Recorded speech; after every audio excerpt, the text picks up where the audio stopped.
हरे कृष्णा। आप सभी का दिन शुभ और मंगलमय हो। सनातन धर्म में मार्गशीर्ष महीना साल के सबसे पवित्र और शुभ महीनों में से एक माना गया है। ये महीना भगवान कृष्ण को भी अति प्रिय है।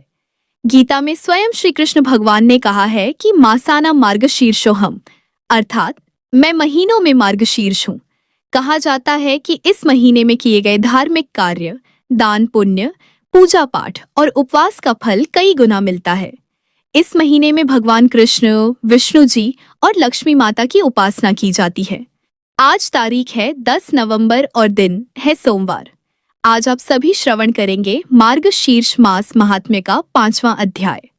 आज के इस अध्याय में वन में भगवान श्री कृष्ण द्वारा बकासुर, प्रलंबासुर और केशी का वध, उन सबका गोलोक धाम में गमन, उनके पूर्व जीवन का परिचय, पार्वती के त्रैमासिक व्रत का सविधि वर्णन तथा नंद की आज्ञा के अनुसार समस्त व्रजवासियों का वृंदावन में गमन का वर्णन किया गया है। आज की कथा सुनने से पहले वीडियो को लाइक और कमेंट बॉक्स में हरे कृष्णा या जय श्री कृष्णा अवश्य लिखें। आइए सबसे पहले श्रवण करते हैं सोमवार की कथा। अमरपुर नगर में एक धनी व्यापारी रहता था और दूर दूर तक उसका व्यापार फैला हुआ था। नगर में उस व्यापारी का सभी लोग मान सम्मान करते थे। इतना सब कुछ होने पर भी वह व्यापारी अंतर्मन से बहुत दुखी था, क्योंकि उस व्यापारी का कोई पुत्र नहीं था। दिन रात उसे एक ही चिंता सताती रहती थी कि उसकी मृत्यु के बाद उसके इतने बड़े व्यापार और धन संपत्ति को कौन संभालेगा। पुत्र पाने की इच्छा से वह व्यापारी प्रत्येक सोमवार भगवान शिव की व्रत पूजा किया करता था। सायंकाल को व्यापारी शिव मंदिर में जाकर भगवान शिव के सामने घी का दीपक जलाया करता था। उस व्यापारी की भक्ति देखकर एक दिन देवी पार्वती ने भगवान शिव से कहा, हे प्राणनाथ, यह व्यापारी आपका सच्चा भक्त है। कितने दिनों से यह सोमवार का व्रत और पूजा नियमित कर रहा है। हे प्रभु, आप इस व्यापारी की मनोकामना को अवश्य पूर्ण करें। भगवान शिव ने मुस्कुराते हुए कहा, हे पार्वती, इस संसार में सबको उसके कर्म के अनुसार फल की प्राप्ति होती है। प्राणी जैसा कर्म करते हैं उन्हें वैसा ही फल प्राप्त होता है। इसके बावजूद भी पार्वती जी नहीं मानी। उन्होंने भगवान भोलेनाथ से आग्रह करते हुए कहा, नहीं प्राणनाथ, आपको इस व्यापारी की इच्छा पूरी करनी ही पड़ेगी, क्योंकि यह आपका अनन्य भक्त है। प्रत्येक सोमवार आपका विधिवत व्रत रखता है और पूजा अर्चना के बाद आपको भोग लगाकर एक समय भोजन ग्रहण करता है। आपको इसे पुत्र प्राप्ति का वरदान देना ही होगा। देवी पार्वती का इतना आग्रह देखकर भगवान शिव ने कहा, हे देवी, तुम्हारे आग्रह पर मैं इस व्यापारी को पुत्र प्राप्ति का वरदान देता हूँ, लेकिन इसका पुत्र 16 वर्ष से अधिक जीवित नहीं रहेगा। उसी रात भगवान शिव ने स्वप्न में उस व्यापारी को दर्शन देकर उसे पुत्र प्राप्ति का वरदान दिया और उसके पुत्र के 16 वर्ष तक जीवित रहने की बात भी बताई। भगवान के वरदान से व्यापारी को खुशी तो हुई, लेकिन पुत्र की अल्पायु की चिंता ने उस खुशी को नष्ट कर दिया। व्यापारी पहले की तरह सोमवार का विधिवत व्रत करता रहा। कुछ महीने पश्चात उसके घर अति सुंदर पुत्र उत्पन्न हुआ। पुत्र जन्म से व्यापारी के घर में खुशियां भर गईं। बहुत धूमधाम से पुत्र जन्म का समारोह मनाया गया। व्यापारी को पुत्र जन्म की अधिक खुशी नहीं हुई, क्योंकि उसे पुत्र की अल्पायु के रहस्य का पता था। उस व्यापारी के अलावा यह रहस्य घर में किसी को नहीं मालूम था। विद्वान ब्राह्मणों ने उस पुत्र का नाम अमर रखा। जब अमर 12 वर्ष का हुआ तो शिक्षा प्राप्ति के लिए उसे वाराणसी भेजने का निश्चय हुआ।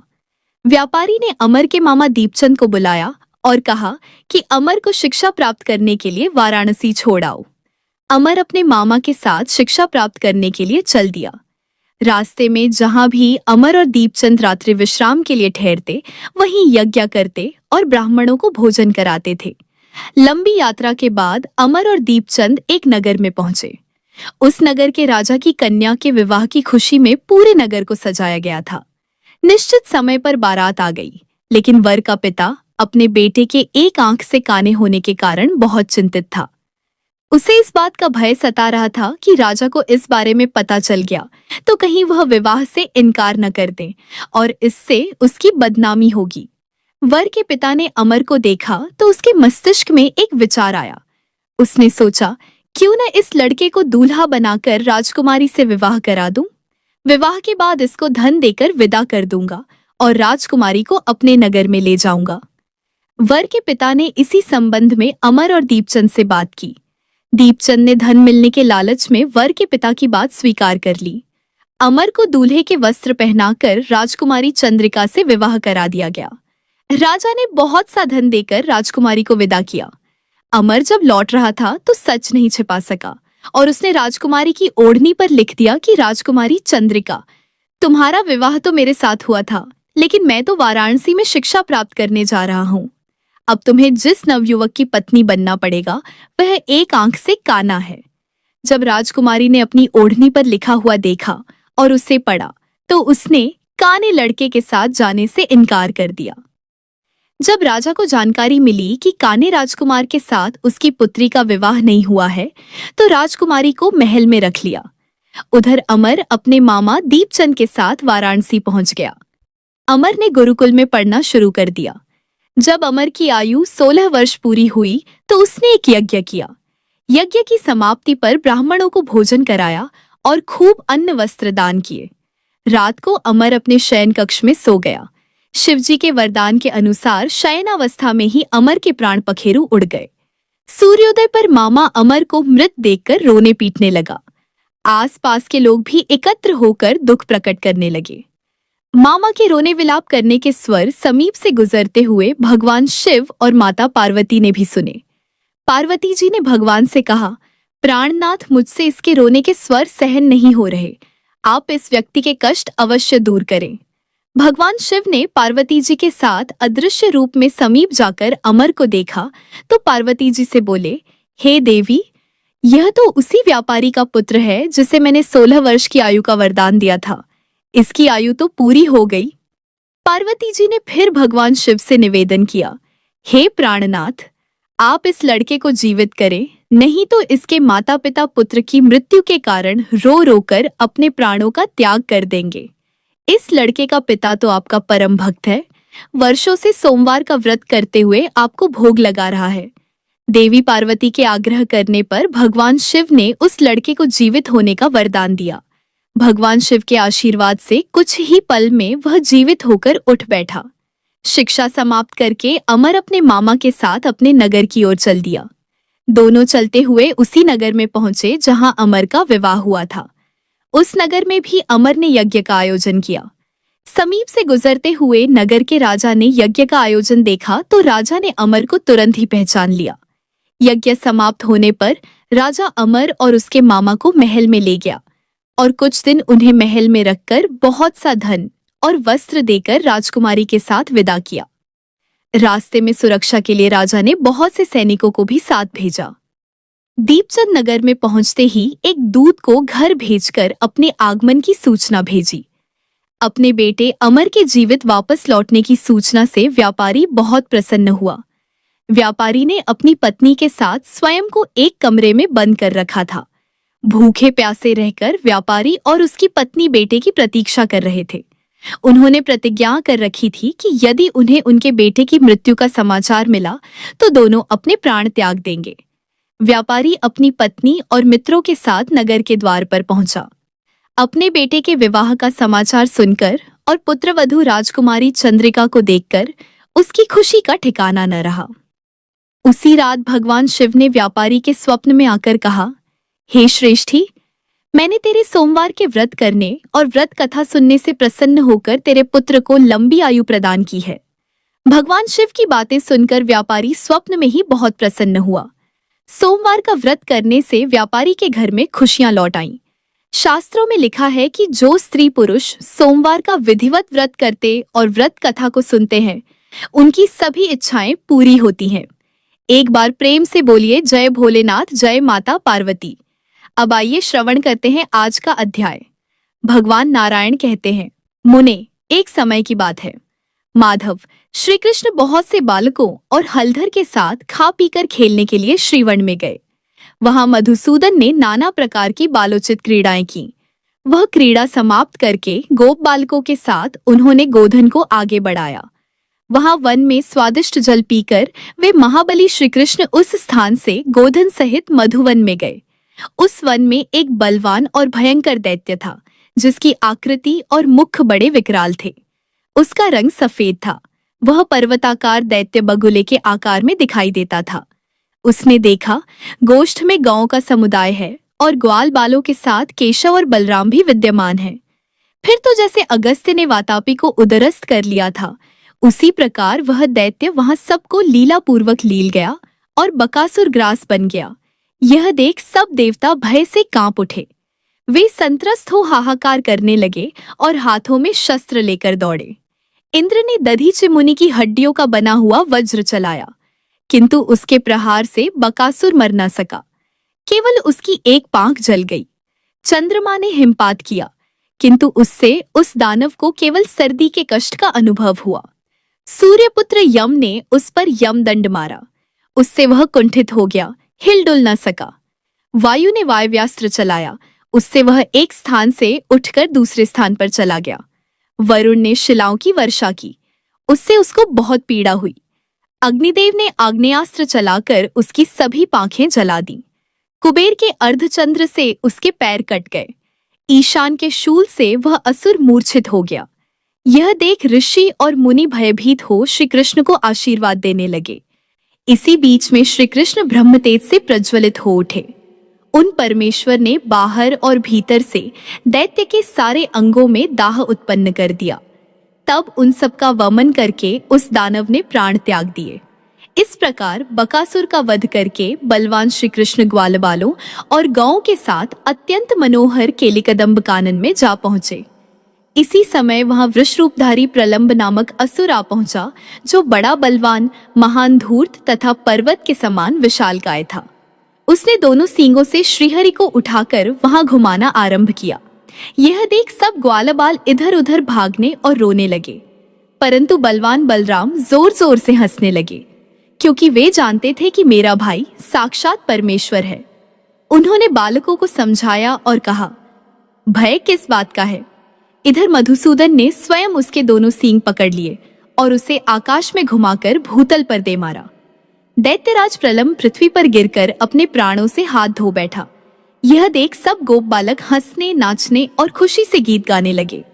प्रलंबासुर का वध करके बलराम सहित परमेश्वर श्री कृष्ण शीघ्र ही गोचारण के कार्य में जुट गए। वे गौए चराते हुए भांडीरवन के पास जा पहुंचे। उस समय माधव को जाते देख बलवान दैत्यराज केशी ने अपनी टाप से धरती को खोदते हुए शीघ्र ही इन्हें घेर लिया। उसने श्रीहरि को मस्तक पर चढ़ाकर संतुष्ट हो आकाश में 100 योजन तक उन्हें उछाल उछाल कर घुमाया और अंत में पृथ्वी पर गिर पड़ा। उस पापी ने श्रीहरि के हाथ को दांत से पकड़ लिया और क्रोधपूर्वक चबाना आरंभ किया, परंतु श्रीहरि के अंग वज्र के समान कठोर थे। उनके अंग का चर्वण करते ही दैत्य के सारे दांत टूट गए। श्री कृष्ण के तेज से दग्ध होकर उसने भूतल पर प्राणों का परित्याग कर दिया। स्वर्ग में दुंदुभियां बजने लगी और वहां फूलों की वर्षा आरंभ हो गई। इसी बीच में दिव्य रूपधारी पार्षद विमान पर बैठे हुए वहां आ पहुंचे। उन सब के 2 भुजाएं थीं। वे पीतांबरधारी, किरीट और कुंडल से अलंकृत तथा वनमाला से विभूषित थे। उन्होंने विनोद के लिए हाथ में मुरली ले रखी थी। उनके पैरों में मंजीर की मधुर ध्वनि हो रही थी। उन पार्षदों के सभी अंग चंदन से चर्चित थे। वे गोप वेश धारण किए बड़े सुंदर दिखाई देते थे। उनके प्रसन्न मुख पर मंद हास्य की छटा छा रही थी। वे श्री कृष्ण भक्तों पर अनुग्रह करने के लिए कातर जान पड़ते थे। रत्नों के सार तत्व से निर्मित दीप्तिशाली दिव्य रथ पर आरूढ़ हो वे भांडीरवन में उस स्थान पर आए जहां श्रीहरि विराजमान थे। उसी समय दिव्य वस्त्र पहने तथा रत्नमय अलंकारों से विभूषित हुए 3 पुरुष आए, जो श्रीहरि को प्रणाम करके उनकी स्तुति करते हुए उसी विमान से उत्तम गोलोक को चले गए। वे तीनों पहले के वैष्णव पुरुष थे, जो देह त्याग कर दानवी योनि को प्राप्त हुए थे। वे ही इस समय श्री कृष्ण के हाथों मारे जाकर उनके पार्षद हो गए। नारद जी ने पूछा, महाभाग, वे दिव्य वैष्णव पुरुष कौन थे जो दैत्य रूप हो गए थे? इस बात को बताइए। यह कैसी परम अद्भुत बात सुनने को मिली है।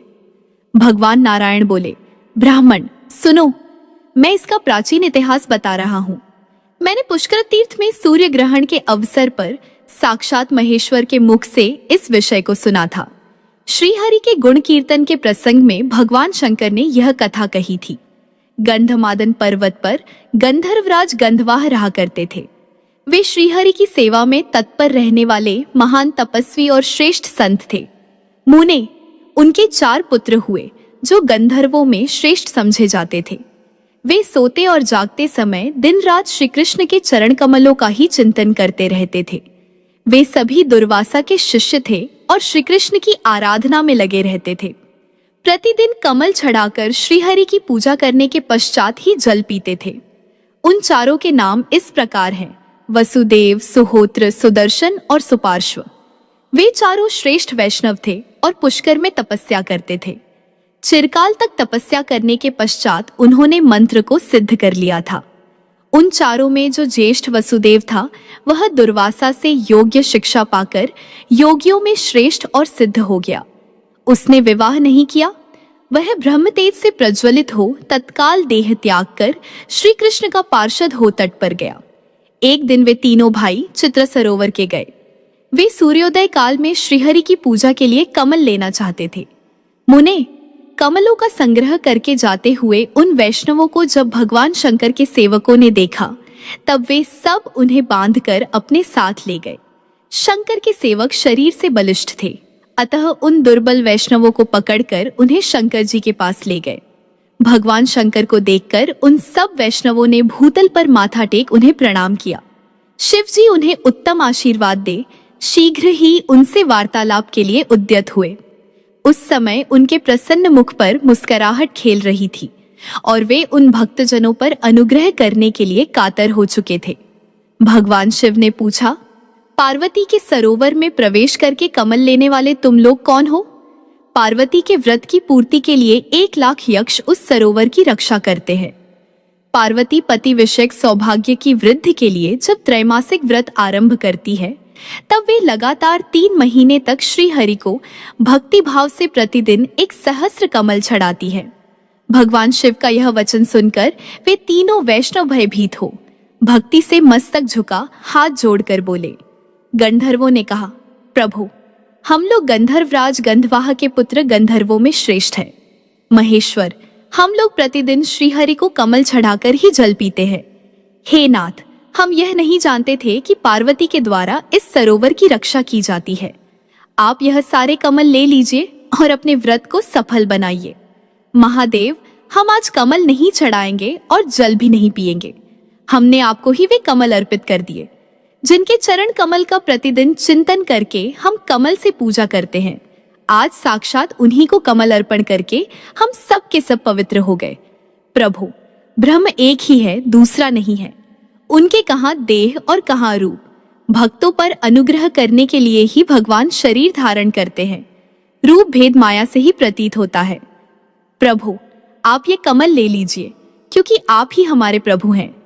अच्युत, हमारा हृदय जिसके ध्यान से परिपूर्ण है, आप अपने उसी रूप का हमें दर्शन कराइए, जिसकी 2 भुजाएं हैं, कमनीय किशोर अवस्था है, श्याम सुंदर रूप है, हाथ में विनोद की साधनभूता मुरली है, जो पीतांबरधारी है, जिसके 1 मुख और 2 नेत्र हैं, वे चंदन और अगुरु से चर्चित हैं, जिसके प्रसन्न मुख पर मंद मुस्कान की प्रभा फैल रही है, जो रत्नमय अलंकारों से विभूषित है, जिसका वक्षस्थल मणिराज कौस्तुभ की कांति से अत्यंत उज्जवल दिखाई देता है, जिसकी चूड़ा में मोर का पंख लगा है, जो मालती की माला से विभूषित है, पारिजात के फूलों के हारों से अलंकृत है, करोड़ों कंथरपों के लावण्य का मनोहर लीला धाम है, समूह की समूह गोपियां मंद मुस्कान और बांकी चितवन से जिसकी ओर देखा करती हैं, जो नूतन यौवन से संपन्न तथा राधा के वक्षस्थल पर विराजमान है, ब्रह्मा आदि जिसकी स्तुति करते हैं,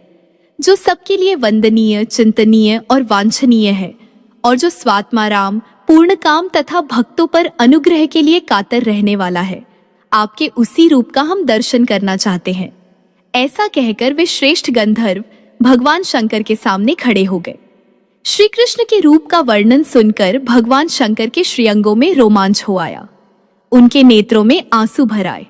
वे गंधर्वों की उक्त बातें सुनकर उनसे इस प्रकार बोले, मैंने यह जान लिया था कि तुम लोग श्रेष्ठ वैष्णव हो और अपने चरण कमलों की धूल से पृथ्वी को पवित्र करने के लिए भ्रमण कर रहे हो।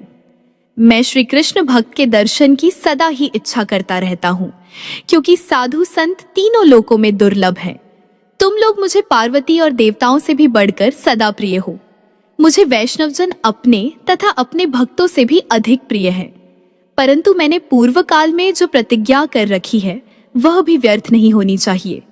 महाभाग वैष्णवों, सुनो, मैंने कह रखा है कि पार्वती के व्रत के समय जो लोग किसी अन्य व्रत के निमित्त इस सरोवर से कमल ले जाएंगे वे शीघ्र ही आसुरी योनि को प्राप्त होंगे, इसमें संशय नहीं है। श्री कृष्ण के भक्तों का कहीं भी अशुभ नहीं होता है। तुम लोग पहले दानवी योनि में पड़कर फिर निश्चय ही गोलोक में पधारोगे। तुम्हारे मन में श्री कृष्ण के रूप का प्रत्यक्ष दर्शन करने के लिए उत्कंठा है, अतः बच्चों, तुम्हें भारतवर्ष के वृंदावन में उस रूप का अवश्य दर्शन होगा। श्री कृष्ण को देखकर उन्हीं के हाथ से मृत्यु को प्राप्त हो तुम वैष्णव शिरोमणि बन जाओगे और दिव्य विमान पर आरूढ़ हो हरिधाम को पधारोगे। तुम लोग अभी यहाँ उस वांछनीय रूप को देखने के लिए उत्सुक हो, अतः वह सब देखो। ऐसा कहकर भगवान शिव ने उन्हें उस रूप के दर्शन कराए। उस रूप के दर्शन करके उन वैष्णवों के नेत्रों में आंसू भर आए। वे सर्वरूपी श्रीहरि को प्रणाम करके दानवी योनि में चले गए, इसलिए वे दानवेश्वर हुए। वसुदेव तो पहले ही मुक्त हो चुका था। सुहोत्र बकासुर, सुदर्शन प्रलंब और स्वयं सुपार्श्वकेशी हुआ था। भगवान शंकर के वरदान से श्रीहरि के परम उत्तम रूप के दर्शन करके उन्हीं के हाथ से मृत्यु को प्राप्त हो वे उनके परम धाम में चले गए।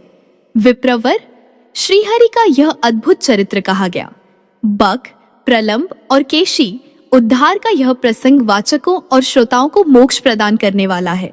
नारद जी ने पूछा, महाभाग, आपके कृपा प्रसाद से यह सारी अद्भुत बात मैंने सुनी। अब मैं यह सुनना चाहता हूँ कि पार्वती ने कौन सा व्रत किया था, उस व्रत के आराध्य देव कौन है, उसका फल क्या है और उसमें पालन करने योग्य नियम क्या है।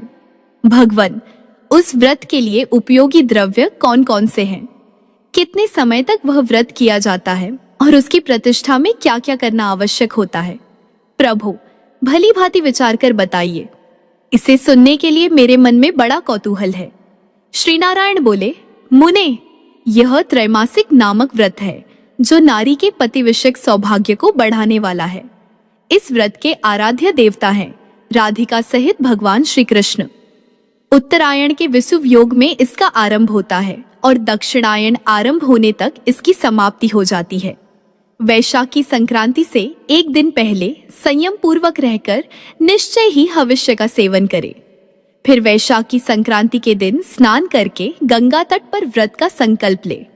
तदनंतर व्रती पुरुष कलश पर मणि में, शालग्राम शिला में अथवा जल में राधा सहित श्री कृष्ण का पूजन करे। पहले 5 देवताओं की पूजा करके भक्ति भाव से राधा वल्लभ श्री कृष्ण का ध्यान करे।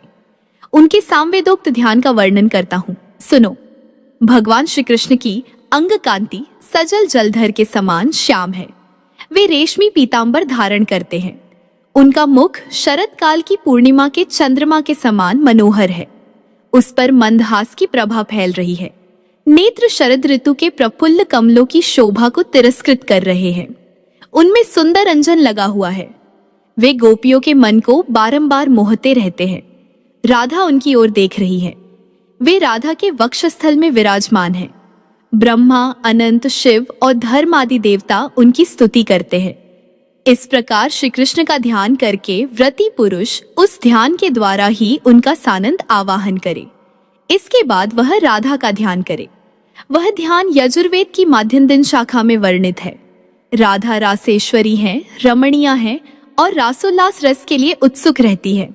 रास मंडल के मध्य भाग में उनका स्थान है। वे रास की अधिष्ठात्री देवी हैं। रासेश्वर के वक्षस्थल में वास करती हैं। रास की रसिका है। रसिक शेखर श्याम सुंदर की प्रिया है। रसिकाओं में श्रेष्ठ है। सुरम्य रमा रूपिणी है। प्रियतम के साथ रमण के लिए उत्सुक रहती हैं। उनके नेत्र शरद काल के प्रफुल्ल कमलों की शोभा को तिरस्कृत करते हैं। वे बाकी भौहों से सुशोभित होती हैं। उनके नेत्रों में सुरमा शोभा पा रहा है। शरद पूर्णिमा के चंद्रमा की भांति सुंदर मुख पर मंद मुस्कान की प्रभा के कारण उनकी मनोहरता बहुत बढ़ गई है। मनोहर चंपा के समान उनकी अंगकांति सुनहरी दिखाई देती है। चंदन, कस्तूरी की बेंदी तथा सिंदूर बिंदु से उनका श्रृंगार किया गया है। कपोलों पर मनोहर पत्रावली की रचना शोभा देती है। अग्निशुद्ध दिव्य वस्त्र से उनकी उज्ज्वलता बढ़ गई है। उत्तम रत्नों द्वारा निर्मित कुंडलों की कांति से उनके सुंदर कपोल प्रकाशित हो रहे हैं। रत्नेंद्र सारचित हार से वक्षस्थल उद्भासित हो रहा है। रत्न निर्मित कंकण, केयूर तथा किंकिणी रत्न से उनके अंगों की अपूर्व शोभा हो रही है। उत्तम रत्नों के सारतत्व से रचित मंजीरों की झनकार से उनके दोनों चरण सुशोभित होते। ब्रह्मा आदि के भी सेवनीय श्री कृष्ण स्वयं ही उनकी सेवा करते हैं। सर्वेश्वर के द्वारा उनकी स्तुति की जाती है तथा वे सबकी कारण स्वरूपा हैं। ऐसी श्री राधा का मैं भजन करता हूँ। इस प्रकार ध्यान करके श्री कृष्ण के साथ उनका पूजन करे। प्रतिदिन भक्ति भाव से 16 उपचार चढ़ाकर पूजा करे। व्रती पुरुष प्रत्येक उपचार को पृथक पृथक करके सबको बारी बारी से प्रसन्नता पूर्वक अर्पित करे। मुने नित्य प्रति 108 दिव्य सहस्रदल कमल लेकर उनकी 108 आहुतियां दे। भक्ति भाव से कृष्णाय स्वाहा इस मंत्र का उच्चारण करके यत्न पूर्वक वे आहुतियां देनी चाहिए। आम और केले के कच्चे या पके फल को लेकर उसकी 108 आहुतियां भक्ति भाव से दे। फल अखंड होने चाहिए। मुने प्रतिदिन 100 ब्राह्मणों को भक्ति पूर्वक भोजन करावे। व्रती को नित्य 108 आहुतियों का हवन करना चाहिए। वे आहुतियां भक्ति पूर्वक राधिका सहित श्री कृष्ण को देनी चाहिए।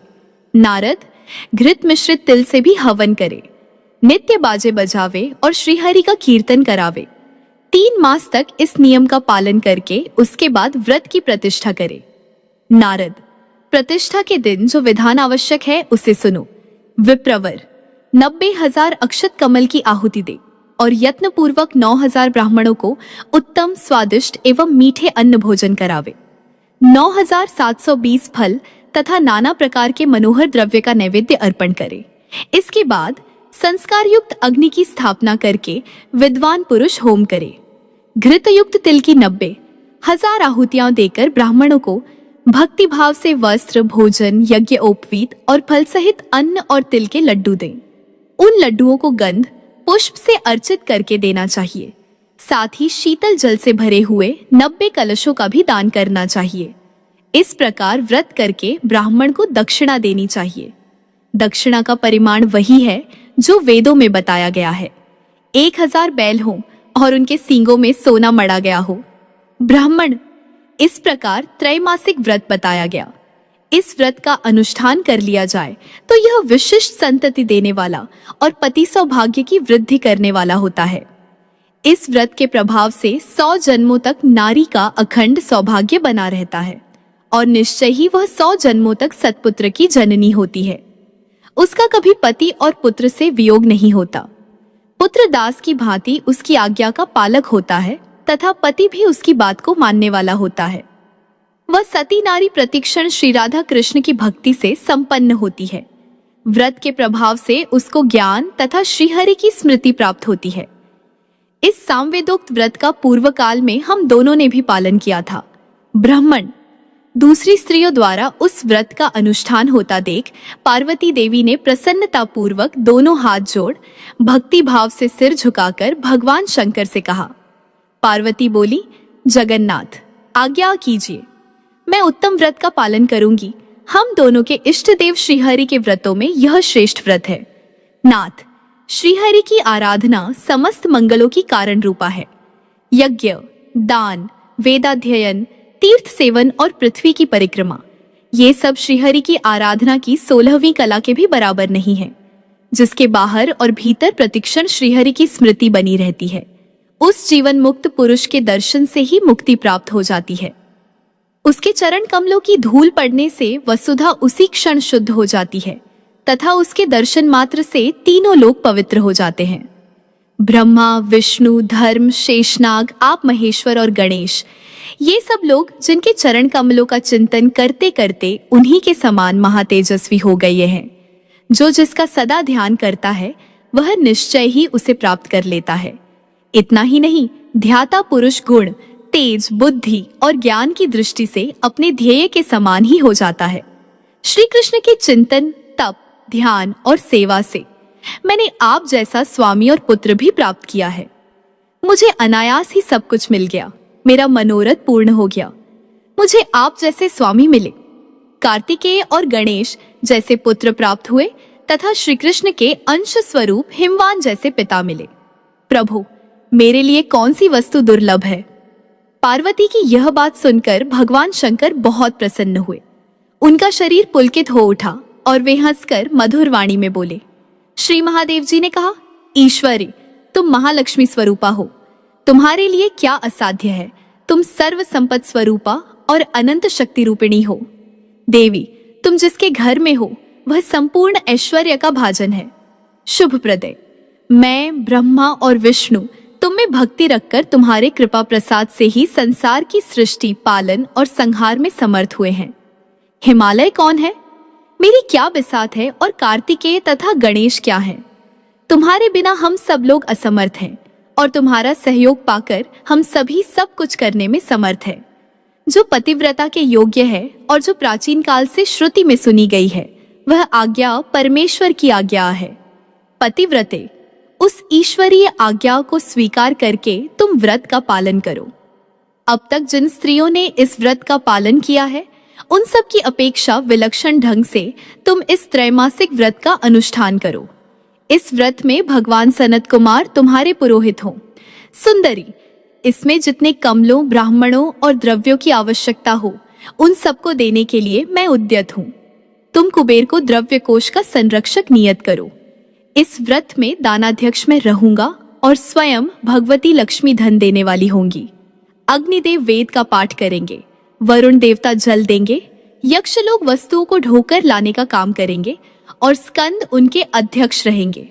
इस व्रत में स्थान को झाड़ बुहार कर शुद्ध करने का काम स्वयं वायुदेव करेंगे। इंद्र रसोई परोसेंगे। चंद्रमा व्रत के अधिष्ठापक होंगे। प्रिय, सूर्य देव दान का निर्वचन करेंगे। योग्य की यथोचित व्याख्या करेंगे। सुंदरी, व्रत के लिए जो उपयोगी और नियमित द्रव्य हो, उसे देकर उससे भी अधिक फल फूल तुम श्रीहरि की सेवा में समर्पित करो। व्रत में जितने ब्राह्मणों को भोजन कराने का नियम है, उतनों को भोजन कराकर तुम उससे भी अधिक असंख्य ब्राह्मणों को भक्ति भाव से भोजन के लिए निमंत्रित करो। समाप्ति के दिन सुवर्ण, रत्न, मोती और मूंगा आदि व्रतोक्त दक्षिणा देकर सारा धन ब्राह्मणों को बांट दो। ऐसा कहकर भगवान शंकर ने पार्वती से उस व्रत का अनुष्ठान करवाया। पार्वती ने सब स्त्रियों की अपेक्षा विलक्षण रूप से उस व्रत का संपादन किया। नारद, इस प्रकार पार्वती जी ने जो व्रत किया था वह सब मैंने कह सुनाया। पार्वती के व्रत में ब्राह्मण लोग रत्न ढोकर ले जाने में असमर्थ हो गए। नारद, यह सारा इतिहास तो तुमने सुन लिया। अब जिसका प्रकरण चल रहा है वह श्री कृष्ण का बाल चरित्र सुनो। यह श्री कृष्ण की बाल लीला पद पद में नई नई प्रतीत होगी। पूर्वोक्त दानवेंद्रों का वध करके श्री कृष्ण ग्वाल बालों के साथ गोकुल में अपने घर को गए, जो कुबेर भवन के समान समृद्धशाली था।